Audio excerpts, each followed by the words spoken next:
नमस्कार, जय हिंद साथियों। आप सभी का स्वागत है अपने YouTube channel Google study point पे। जैसा कि आपको पता है कि आपके चैनल पे स्टार्ट हो चुका है class 10th and class 12th का क्रैश कोर्स, जिसका ये हमारा क्लास 10th का क्रैश कोर्स होगा, जो कि SST का पार्ट 2 होगा। इससे पहले हमने पार्ट 1 दे दिया है, जिसका वीडियो आप उस वीडियो को भी आप देख लीजिएगा अगर नहीं देखे होइएगा। इसका लिंक इस वीडियो के डिस्क्रिप्शन में मिल जाएगा। स्टार्ट करते हैं अपने SST, जो कि हिस्ट्री से रिलेटेड वीडियो होगा और उसका ये पार्ट 2 होगा, जिसका फर्स्ट चैप्टर से होगा।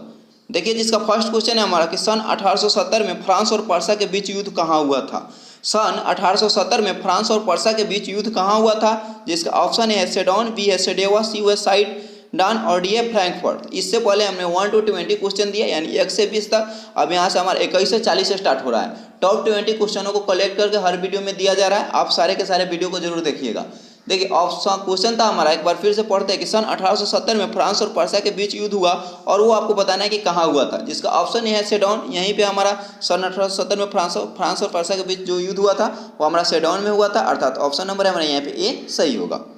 देखेंगे अगले प्रश्न को, जो कि हमारा प्रश्न है कि किस युद्ध के बाद जर्मनी का एकीकरण पूरा हुआ।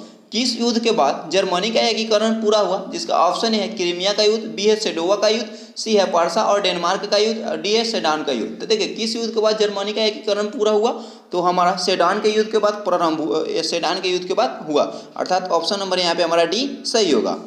देखेंगे अगले प्रश्न को, जो कि हमारा 23 नंबर है कि यंग यूरोप का संस्थापक कौन था। यंग यूरोप का संस्थापक कौन था, जिसका ऑप्शन है मेजिनी, बी है गैरिबाल्डी, सी है विक्टर इमानुएल और डी है मुसोलिनी। देखिए, यंग यूरोप का जो हमारा संस्थापक था वो मेजिनी था, अर्थात ऑप्शन नंबर हमारे यहाँ पे ए सही होगा। यंग यूरोप का संस्थापक कौन था, वो मेजिनी था। देखते हैं अगले प्रश्न को, जो कि प्रश्न नंबर 24 है कि यूरोप का मरीज किसे कहा जाता है। यूरोप का मरीज किसे कहा जाता है, जिसका ऑप्शन है तुर्की, बी है इटली, सी है इंग्लैंड और डी है फ्रांस। तो यूरोप का मरीज जिसको कहा जाता है वो हमारा तुर्की है, अर्थात ऑप्शन नंबर है यहाँ पे ए सही होगा। यूरोप का मरीज किसे कहा जाता है, तुर्की को कहा जाता है। अगला प्रश्न देखते हैं, जो कि 25 है कि वियना कांग्रेस कब हुआ। वियना कांग्रेस कब हुआ था, यहाँ पे का नहीं है, सॉरी यहाँ पे मिस्टेक, कब होगा। वियना कांग्रेस कब हुआ था, जिसका ऑप्शन है 1815, बी 1818, सी 1820 और डी 1848। ये सारे के सारे ईस्वी है, डॉलर नहीं है, ना ही 5 है। अब आपको बताना है कि वियना कांग्रेस कब हुआ था, वो तो हमारा 1815 में हुआ था, अर्थात ऑप्शन नंबर हमारे यहाँ पे ए सही होगा। वियना कांग्रेस कब हुआ था, 1815 में। देखेंगे अगले प्रश्न को, जो कि हमारा यहाँ से हमारा फर्स्ट चैप्टर समाप्त होता है और यहाँ से हमारा सेकेंड चैप्टर स्टार्ट होता है, जो कि हमारा क्या है, समाजवाद एवं साम्यवाद। फर्स्ट चैप्टर के जितने ऑब्जेक्टिव क्वेश्चन थे वो आपको मिल गया, जो कि फर्स्ट वीडियो और ये सेकेंड वीडियो में जितने थे वो हमने दे दिया। अब यहाँ से स्टार्ट होता है हमारा सेकेंड चैप्टर, जो कि चैप्टर का नाम है समाजवाद एवं साम्यवाद। यहाँ से अब इसके ऑब्जेक्टिव देखेंगे, जिसका फर्स्ट क्वेश्चन है हमारा कि रूस में कृषक दास प्रथा का अंत कब हुआ। रूस में कृषक दास प्रथा का अंत कब हुआ, जिसका ऑप्शन है 1861, बी 1862, सी है 1863 और डी 1864। तो रूस में कृषक दास प्रथा का अंत हुआ था 1861 में, अर्थात ऑप्शन नंबर हमारा यहाँ पे ए सही होगा। 1861 में रूस में कृषक दास प्रथा का अंत हुआ था। देखेंगे दूसरे प्रश्न को, जो कि हमारा रूस में जार का अर्थ क्या होता है। रूस में जार का अर्थ क्या होता है, जिसका ऑप्शन ए है पीने का पानी, बी है पानी रखने का मिट्टी, सी है रूस का सामंत और डी है रूस का सम्राट। तो देखिए, रूस में जार का अर्थ यानी रूस का सम्राट यानी रूस का राजा होता है। रूस में जार का अर्थ क्या होता है, रूस का सम्राट, अर्थात ऑप्शन नंबर यहाँ पे डी सही होगा। देखेंगे नेक्स्ट प्रश्न को, जो कि हमारा 3 नंबर कि कार्ल मार्क्स का जन्म कहाँ हुआ था। कार्ल मार्क्स का जन्म कहाँ हुआ था, जिसका ऑप्शन है इंग्लैंड, बी है जर्मनी, सी है इटली और डी है रूस। तो कार्ल मार्क्स का जो जन्म हुआ था वो हमारा जर्मनी है, अर्थात ऑप्शन नंबर यहाँ पे बी सही हो। कार्ल मार्क्स का जन्म कहाँ हुआ था, जर्मनी में हुआ था। देखेंगे अगले प्रश्न को, जो कि हमारा 4 नंबर है कि साम्यवादी शासन का पहला प्रयोग कहाँ हुआ था। साम्यवादी शासन का पहला प्रयोग कहाँ हुआ था, जिसका ऑप्शन है रूस, बी है जापान, सी है चीन और डी है क्यूबा। तो साम्यवादी शासन का पहला प्रयोग रूस में हुआ था, अर्थात ऑप्शन नंबर हमारे यहाँ पे ए सही होगा। देखेंगे अगले प्रश्न को, जो कि हमारा 5 नंबर है कि निम्नांकित में कौन यूरोपियन समाजवादी नहीं था। निम्नांकित में कौन यूरोपियन समाजवादी नहीं था, जिसका ऑप्शन है लुई वाला, बी है सेंट साइमन, सी है कार्ल मार्क्स और डी है रॉबर्ट ओवन। अब आपको बताना है कि निम्नांकित में कौन यूरोपियन समाजवादी नहीं था, तो हमारा कार्ल मार्क्स क्या है, यूरोपियन समाजवादी नहीं था, अर्थात ऑप्शन नंबर यहाँ पे सी सही होगा। देखेंगे अगले प्रश्न को, जो कि हमारा 6 नंबर की वार एंड पीस किसकी रचना है। वार एंड पीस किसकी रचना है, जिसका ऑप्शन है कार्ल मार्क्स, बी है टॉलस्टॉय, सी है तुलसीदास और डी है एंजल्स। तो वार एंड पीस हमारी किसका रचना है, तो टॉलस्टॉय की रचना है, अर्थात ऑप्शन नंबर हमारे यहाँ पे बी सही होगा। देखेंगे अगले प्रश्न को, जो कि हमारा प्रश्न है 7 नंबर की, बोल्शेविक क्रांति कब हुई? बोल्शेविक क्रांति कब हुई? जिसका ऑप्शन है फरवरी 1917, बी है नवंबर 1917, सी है अप्रैल 1917 और डी है कोई नहीं। तो बोल्शेविक क्रांति जो हमारा हुआ था वो नवंबर 1917 में हुआ था, अर्थात ऑप्शन नंबर यहाँ पे बी सही होगा।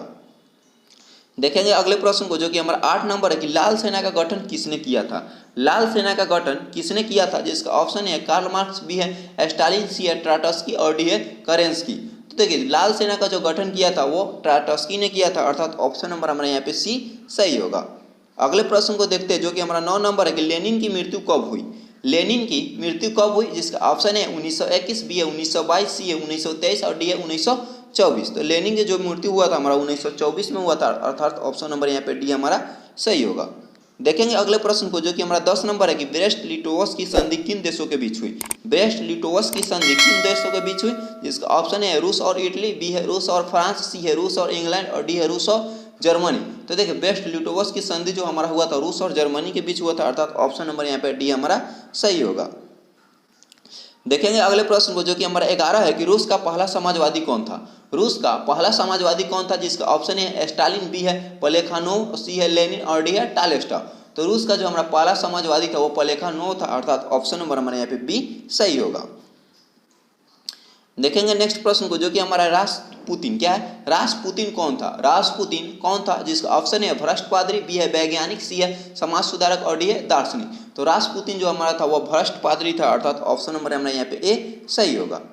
देखेंगे अगले प्रश्न को, जो कि हमारा 13 नंबर है कि नई आर्थिक नीति नहीं होगी, सॉरी यहाँ पे गलत हो गया है, वो टाइपिंग में वो नई आर्थिक नीति होगी। क्या होगा? नई आर्थिक नीति, यहाँ पे नई आर्थिक नीति हम लोग जैसे देते हैं वो लिख कर, वो टाइप राइटर क्या होता है उनसे थोड़ा मिस्टेक हो जाती है, तो वो मई के जगह पे नई लिख दिया। क्या होगा यहाँ पे? नई आर्थिक नीति कब हो? नई आर्थिक नीति कब लागू हुई? जिसका ऑप्शन है 1921, बी है 1923, सी है 1920 और डी है 1924। तो देखिए जो नई आर्थिक हमारा नीति लागू हुआ था वो हमारा 1921 में लागू हुआ था, अर्थात ऑप्शन नंबर हमारे यहाँ पे ए सही होगा। देखेंगे अगले प्रश्न को, जो कि हमारा 14 है कि दास कैपिटल की रचना किसने की? दास कैपिटल की रचना किसने की? जिसका ऑप्शन है एंजल्स, बी है दोस्तोस्विक, बी सी है टॉलेस्टॉय और डी है कार्ल मार्क्स। तो दास कैपिटल की रचना कार्ल मार्क्स ने की, अर्थात ऑप्शन नंबर यहाँ पे डी सही होगा। अगले प्रश्न को देखते हैं, जो कि हमारा 15 नंबर की, रूस के सम्राट को क्या कहा जाता है? रूस के सम्राट को क्या कहा जाता है? जिसका ऑप्शन है फराव, बी है जार और सी है राजा और डी है रीजेंट। तो रूस के सम्राट को जार कहा जाता है, अर्थात ऑप्शन नंबर यहाँ पे हमारा बी सही होगा। देखेंगे अगले प्रश्न को, जो कि हमारा 16 नंबर है कि मजदूर दिवस कब मनाया जाता है?